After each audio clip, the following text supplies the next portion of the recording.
अभी hot water immersion करते हैं तो वो दिखा सकते हैं कहाँ पे करते हैं, वो है आसपास? करीब का ये गर्म पानी का टैप है, ये ठंडे पानी का, तो इसको अभी स्टैंडिंग में खड़ा किया, अभी स्पेस का मैं यहाँ पे थोड़ा, और मुझे 7 महीने डायलिसिस हुआ, उसके बाद से अभी तक कोई डायलिसिस नहीं है सर। एक बार दिखा सकते हैं हॉट वाटर का अगर है तो? हाँ सर, प्लीज देखिए। वंडरफुल, ये तो बहुत बढ़िया है।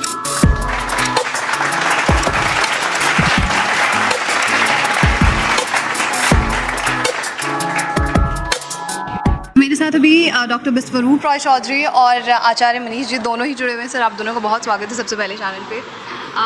सर, आपसे जानना चाहूँगी कि ये जो पूरा प्रोग्राम है, इसका पीछे का मकसद क्या था? सबसे पहले मकसद बड़ा क्लियर है कि लोग अपने घर पे ठीक हो जाएं, ठीक है ना। ये हमने दिखाया हमारे हिम्स हॉस्पिटल में कि इंसान ठीक हो सकता है, लेकिन अब ये दिखाना बाकी रह गया कि ये सारी चीज़ घर पे भी हो सकती हैं। तो उसकी एक मुहिम की शुरुआत है ये। बाकी जो पेशेंट्स आ रहे हैं और प्रूफ वगैरह आप दिखा रहे हैं, उसका क्या मतलब बनता है?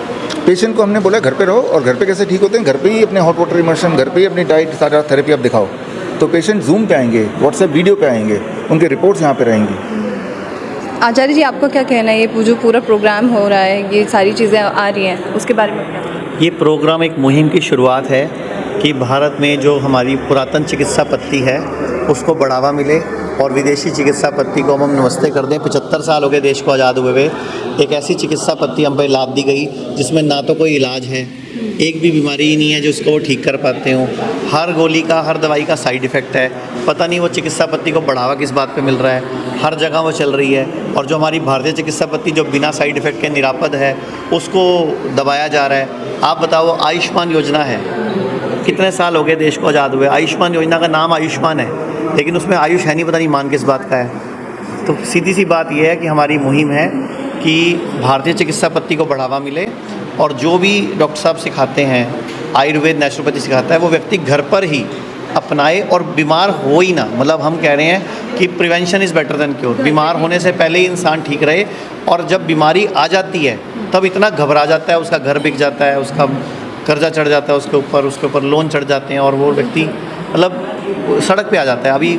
अभी 5 दिन पूर्व ही बजाज एलायंस के हेड ने बोला था कि भारत में 2021 के अंदर 10 करोड़ लोग गरीबी रेखा से नीचे चले गए सिर्फ इलाज की वजह से। 2018 में हमारे हेल्थ मंत्री ने संसद में खड़े होकर बोला था कि 4.5 करोड़ लोग 2017 में इलाज की वजह से गरीबी रेखा से नीचे चले गए। तो मुझे समझ नहीं रहा इलाज है कहाँ? फिर इलाज की वजह से नीचे चले गए, फिर इलाज मिला?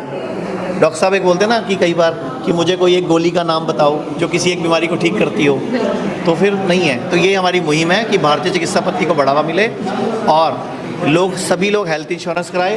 वो आयुर्वेद में भी चले, वो एलोपैथी में भी चलते हैं, आयुर्वेद में भी चले, और भारत सरकार हर योजना में आयुर्वेद को लेके आए। सर, आप जो बुक लॉन्च कर रहे हैं, इस बुक में किस तरीके के प्रूफ्स, आप पहले भी बता चुके हैं, किस तरीके के प्रूफ्स? जितने तरह के प्रूफ बुक के माध्यम से कोई भी दे सकता है किसी बीमारी के क्योर का, वो सारे प्रूफ्स हैं इसमें। अगर आप देखें, हमारे साथ pro vice chancellor Shridhar University के जुड़ गए हैं, और सबसे पहले जो प्रूफ का बंदोबस्त किया था वो श्रीधर यूनिवर्सिटी के कोलैबोरेशन में in association with Dayanand Ayurvedic college Jalandhar. तो वो ऑब्जर्वेशन स्टडी था जिसमें पहले 100 पेशेंट जो हिम्स में एडमिट हुए थे उन पे था क्रॉनिक किडनी डिजीज़ के, और वो ऑब्जर्वेशन स्टडी में ये निकला कि 75% पेशेंट ठीक हो गए, जो अभी छपने जा रहा है international journal of health care management में।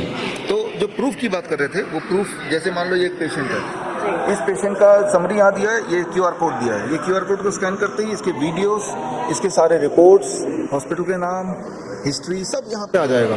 तो इतना प्रूफ, या DTPA स्कैन अगर चाहिए उसी पेशेंट का, तो DTPA स्कैन भी पहले के और अभी के ये भी दिए हुए हैं। तो जितने प्रूफ धरातल में हो सकते हैं इस दुनिया में, वो सारे सबूत, चाहे वो सिम्टम की बात करें, चाहे वो वीडियो की बात करें, चाहे वो मेडिकल रिपोर्ट, इमेजिंग की बात करें, ब्लड टेस्ट की बात करें, सारा कुछ इसमें है। A to Z, टाइम के साथ, डेट के साथ, शहर के नाम के साथ, हॉस्पिटल नाम के साथ, ऑल काइंड ऑफ इतना सबूत, इतने ज़्यादा सबूत आपने पहले कभी नहीं देखे होंगे।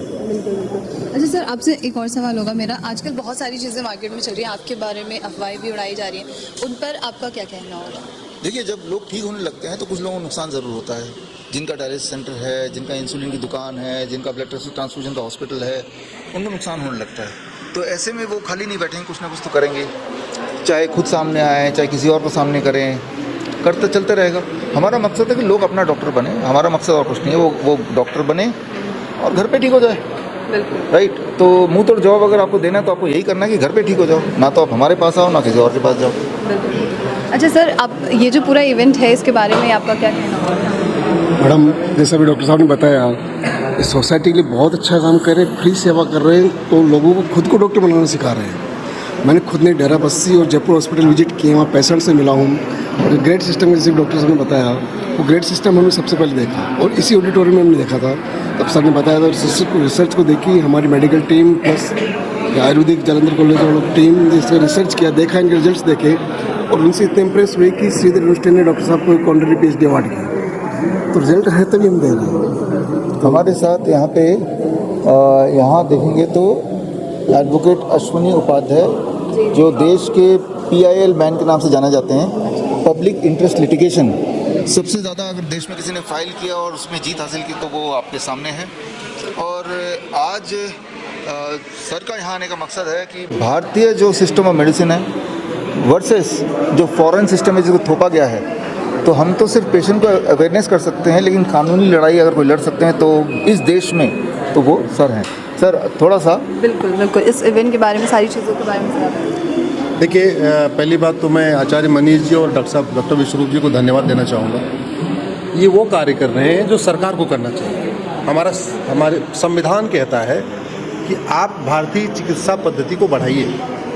दुर्भाग्यवश अब तक पिछले 75 साल से विदेशी चिकित्सा पद्धति को ही यहाँ प्रमोट किया गया, भारतीय चिकित्सा व्यवस्था पद्धति को प्रमोट ही नहीं किया गया। तो इसलिए सबसे मैं पहले तो धन्यवाद दूंगा विश्वरूप जी को और आचार्य मनीष जी को कि जो काम सरकार को करना चाहिए ये लोग कर रहे हैं। क्या कहेंगे आचार्य जी आप इसके बारे में? धन्यवाद दिए जा रहे हैं। मैं तो कर रहा हूँ, आज का दिन हमारे अश्विनी उपाध्याय जी का होना चाहिए, इन्हीं को बोलना चाहिए। हम लोग तो आपके चैनल पे आते रहते हैं, आज तो हम इनकी बातें ज़्यादा सुने, क्योंकि ये जिस तरह से लड़ाई लड़ सकते हैं ना कानून के द्वारा, हाई कोर्ट में, सुप्रीम कोर्ट में, हम नहीं कर सकते। हम लोग तो उल्टा बोल बाल के फंस जाते हैं, उल्टा ये लोग निकलने के तरीके सिखाएंगे। आश्चर्य की बात है कि हजारों वर्षों पहले, सैकड़ों वर्षों पहले हमारे चरक, आचार्य चरक ने, सुश्रुत ने, महर्षि पतंजलि ने, वाग्भट जी ने जो बातें लिखी और ट्राइड एंड टेस्टेड है। और भारतीय चिकित्सा की सबसे अच्छी बात यह है कि आप एक बीमारी ठीक कराओ तो 2 बीमारियां आपके साइड में ठीक हो जाती हैं। विदेशी चिकित्सा का नुकसान ये है कि आप एक बीमारी को ठीक कराओ तो दो बीमारियां आपको बोनस में मिलती है। ये सिचुएशन है। इसके बावजूद सरकारों ने, क्योंकि ड्रग माफिया बड़े पावरफुल हैं, हॉस्पिटल माफिया बड़े पावरफुल हैं, फार्मा माफिया बड़े पावरफुल हैं, बड़ी उनकी तगड़ी लॉबी है, उनका करीब 25 लाख करोड़ का हर साल का धंधा है, जो दवा बेचते हैं, वैक्सीन बेचते हैं। तो उन्होंने भारतीय चिकित्सा व्यवस्था को दबा के रखा है। और हम सब जानते हैं कि इसके पहले राजीव दीक्षित जी ने इसका प्रचार प्रसार करने की कोशिश किया तो उनके साथ क्या हुआ है, किस तरीके से फार्मा माफियाओं ने अपना काम किया है। तो मैं तो यही कहता हूँ कि अब वर्तमान सरकार जो लगातार भारतीयता को बढ़ा रही है, अब वो भारतीय चिकित्सा को भी बढ़ाए। यहाँ पे कम से कम देश की राजधानी में, इंडिया गेट के आसपास जो ये Babar road, Humayun road, Tughlaq road, Ghori road, Ghazni road यहाँ पड़ा हुआ है, उसके स्थान पे Charak road, Sushruta road, Patanjali road, Vagbhata road, Madhav road रखे। सफदरजंग कोई डॉक्टर तो नहीं थे, फिर उनके नाम पे सफदरजंग हॉस्पिटल क्यों? उससे अच्छा है कि चरक के नाम पे, सुश्रुत के नाम पे, वाग्भट जी के नाम पे हॉस्पिटल हो। मैं ये चाह रहा हूँ कि ऐसा होना चाहिए, ऐसा ही होना चाहिए। इसीलिए आज इनको बुलाया, क्योंकि हमें एक अलग दिशा देंगे, अलग राह दिखाएंगे। हमारी अलग में जो हमारी लौ ठंडी पड़ रही है ना, उसको और रखनी देंगे। चलिए, आप बहुत बहुत शुक्रिया आप सभी।